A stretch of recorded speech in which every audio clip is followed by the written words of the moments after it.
Very good morning, everyone. This is George Beyrouthi from FS Securities, a stockbroking firm on the Gold Coast in Queensland, Australia. First of all, I'm going to give you a wrap-up of what happened last week and what we expect this week. I'll show you what is hot and what is not, and what you should hold and what you should fold. So enjoy the presentation and give us some feedback if you wish. Now, first of all, let's look at the market volume.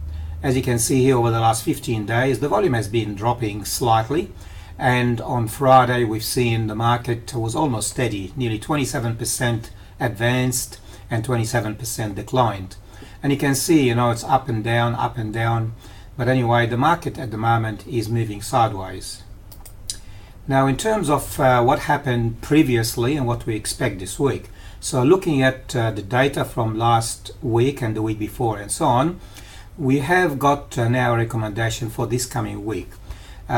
The market in America is still relatively bullish.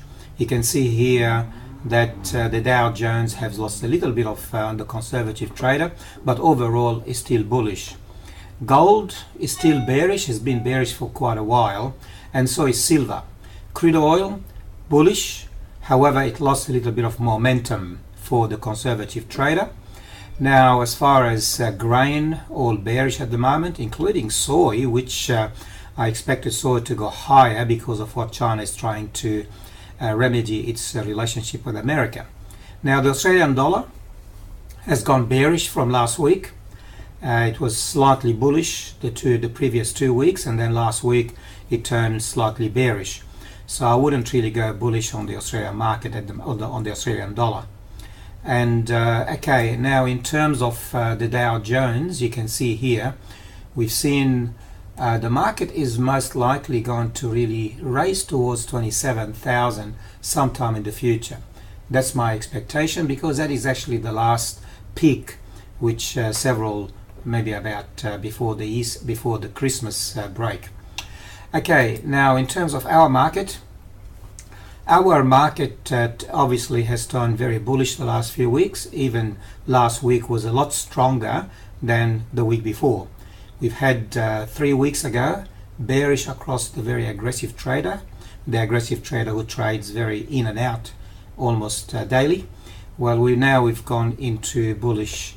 However, gold, I will actually decide to take my profit out of gold if you haven't already done so. All right, now in terms of the sectors last Friday, funny enough, gold was up 2.2%, even though over the full week it was down. Utility was also up, and real estate. And the worst sector was energy and resources, and that's why BHP and Rio were actually down last week. Now, in terms of the weekly forecast, in terms of the top trades, the top stocks, BHP, as you can see, bearish. It's been bearish for 2 weeks, and so is Rio, gone from bearish to neutral. For the long-term investor, it's still bullish. They are the ones that trade and put it in the bottom drawer, the investor, long-term investor. So what do we look at the market at the moment? The banks have turned very bullish. You can see here ANZ, after so many weeks of bearish and then neutral, turned bullish.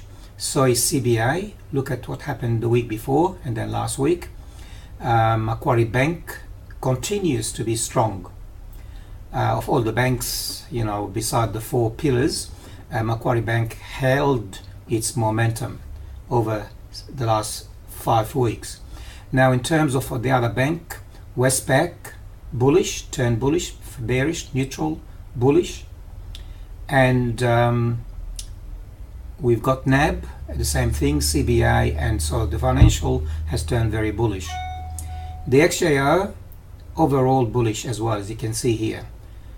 Very few beside Newcrest Mines, which is slightly bearish. Everything else is bullish.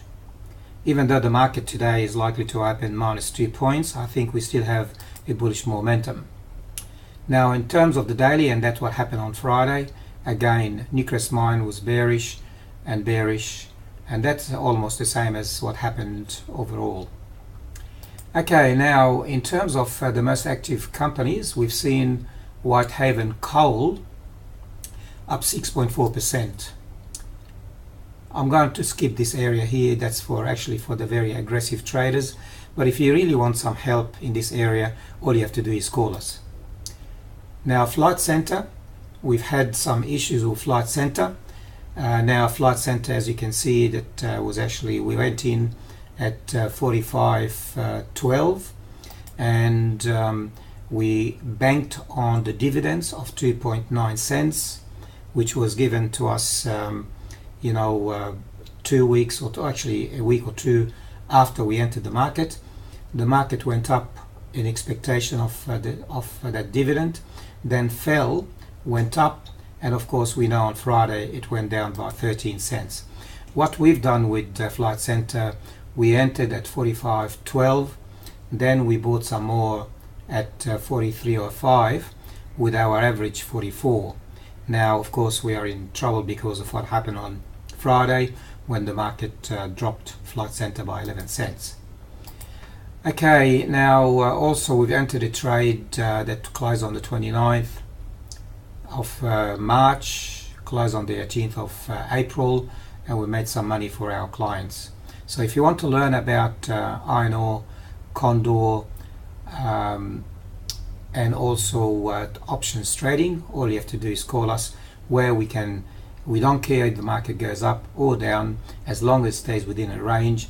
We manage to get some money in your bank account. We don't know your financial circumstances, so our disclaimer is that before you take any action, please consult with us or talk to your professional advisor. And that's all from us here at FS Securities. Have a good week and happy trading.